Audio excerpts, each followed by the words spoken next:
Type-C communications multipurpose cable is generally suitable for use in transmitting 4 to 20 mA signals in industrial control and automation applications.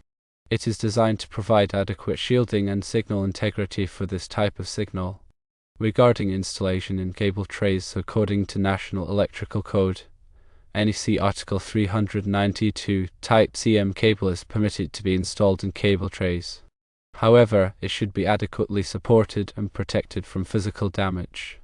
NEC Article 725.55b requires that cables used for process control and instrumentation systems be installed in accordance with the requirements for electrical systems of the associated equipment. The National Fire Protection Association 70E, Electrical Safety in the Workplace, recommends that cables exposed from cable trays to equipment be properly supported and protected from physical damage. Therefore, while Type-C cable is acceptable for use in transmitting 4 to 20 mA signals in cable trays, it should be installed in a way that provides adequate support and protection from damage when exposed from the cable tray to the instruments. This may involve the use of conduit, flexible conduit, or other appropriate protection methods. When considering the installation of Type-C cable for 4 to 20 mA signal transmission, it is important to delve into the specific requirements and recommendations outlined by the National Electrical Code in NFPA 70E to ensure a safe and compliant installation. Firstly, let's discuss the purpose of 4 to 20 mA signals. These signals are commonly used in industrial instrumentation and control systems to transmit data from sensors and transmitters to control devices, such as programmable logic controllers, PLC or distributed control systems, DCSs. The 4 to 20 mA current loop is advantageous because it is relatively immune to electrical noise and voltage drops, making it reliable for long-distance signal transmission. Type-C cable is designed to carry these low-voltage, low-current signals effectively. Its construction typically includes twisted pairs of conductors with shielding to minimize electromagnetic interference, (EMI), and radio frequency interference, (RFI), which can distort the signal. Now, focusing on cable tray installation, NEC Article 392 provides the guidelines for installing cables in cable trays. Cable trays are support systems used to route and manage cables in industrial and commercial settings. They offer a convenient and organized way to run multiple cables, making maintenance and future expansion easier. According to NEC Article 392, Type-C cable is permitted to be installed in cable trays, but there are specific requirements to follow. Firstly, the cable must be adequately supported within the cable tray. This means that the cable should not be subjected to excessive strain or stress that could damage the conductors or insulation. Cable ties, clamps, or other approved methods should be used to secure the cable to the cable tray at appropriate intervals. Secondly, the cable must be protected from physical damage. Cable trays are often located in areas where they could be exposed to impact, abrasion, or other mechanical hazards. To mitigate these risks, the cable should be installed in a way that minimizes its exposure to these hazards. This may involve using cable tray covers, barriers, or other protective measures. Next, let's address the exposed installation from the cable tray to the instruments. This is where NEC Article 725.55b and NFPA 70E come into play. NEC Article 725.55b specifically addresses the installation of cables used for process control and instrumentation systems.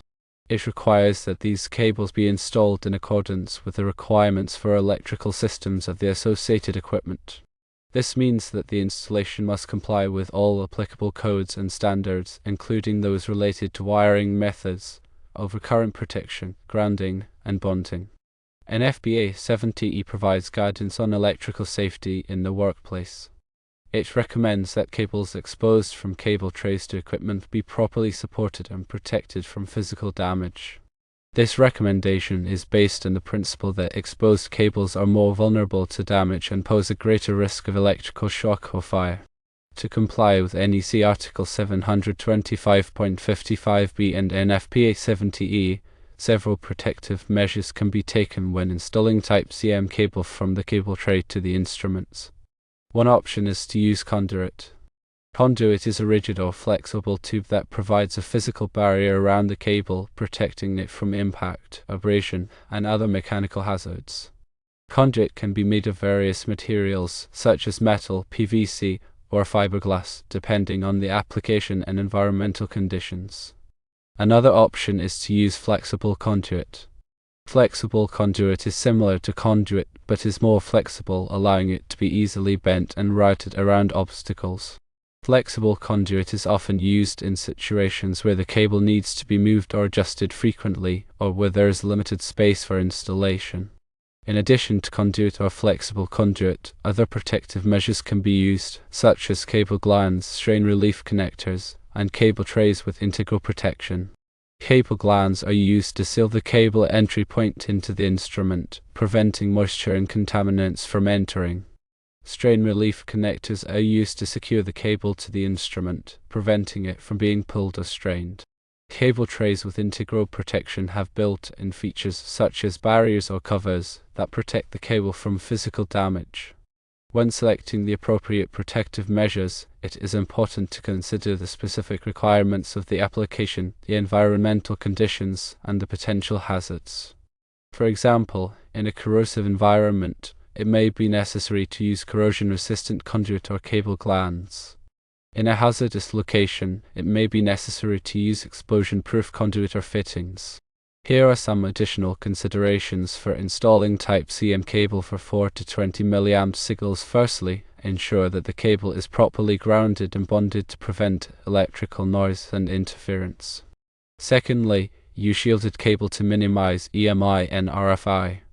Thirdly, separate the cable from power cables and other sources of electrical noise.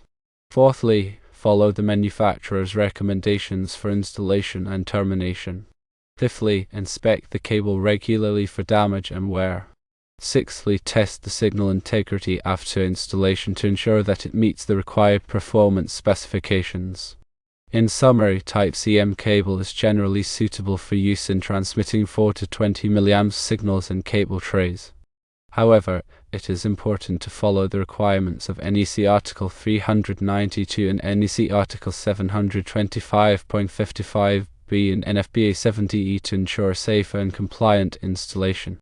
When exposing the cable from the cable tray to the instruments, take appropriate protective measures, such as using conduit, flexible conduit, or other approved methods. By following these guidelines, you can ensure that the 4 to 20 mA signals are transmitted reliably and safely. It's important to remember that the National Electrical Code is updated regularly, typically every 3 years, and local jurisdictions may have their own amendments or interpretations of the code. Therefore, it is always best practice to consult with a qualified electrical inspector or engineer to ensure that your installation complies with all applicable requirements. Furthermore, the specific requirements for cable installation may vary depending on the type of equipment being used and the environmental conditions at the installation site. Always refer to the manufacturer's instructions and any relevant industry standards for guidance.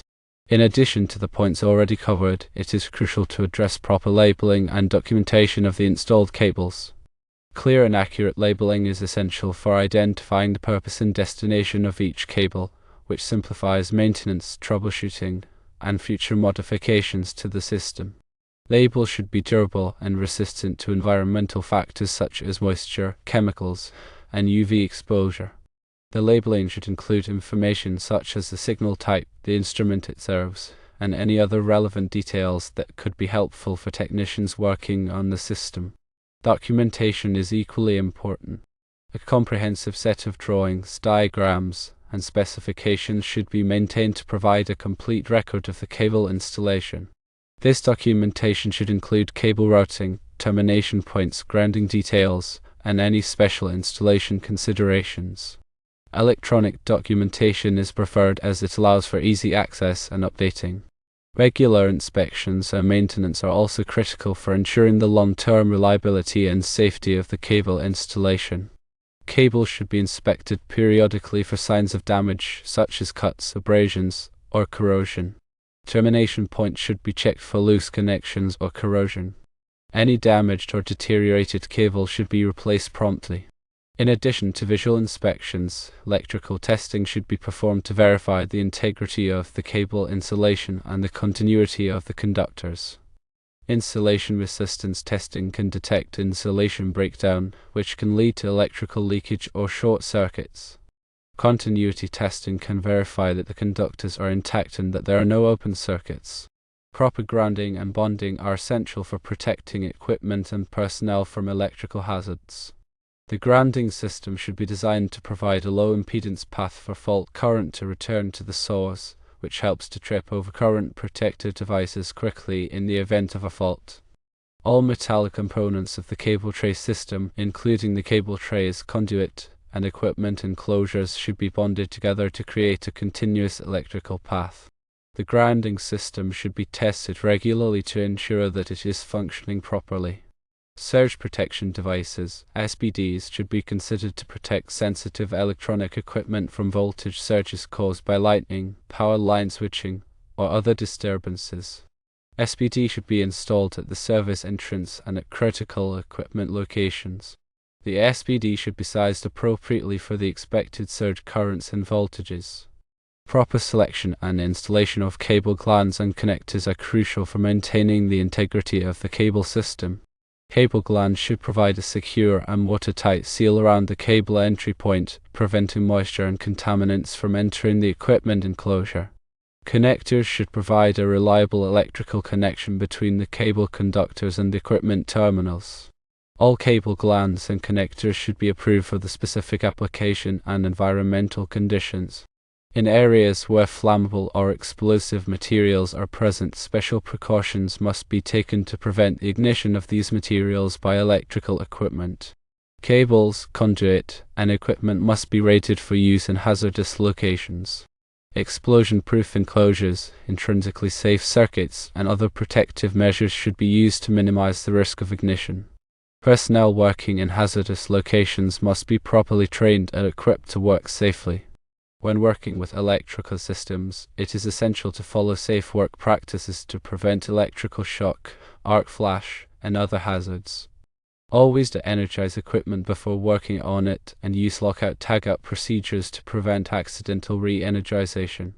Wear appropriate personal protective equipment, PPE, such as insulated gloves, safety glasses, and arc-rated clothing. Never work alone, and always have a qualified person nearby to provide assistance in case of an emergency.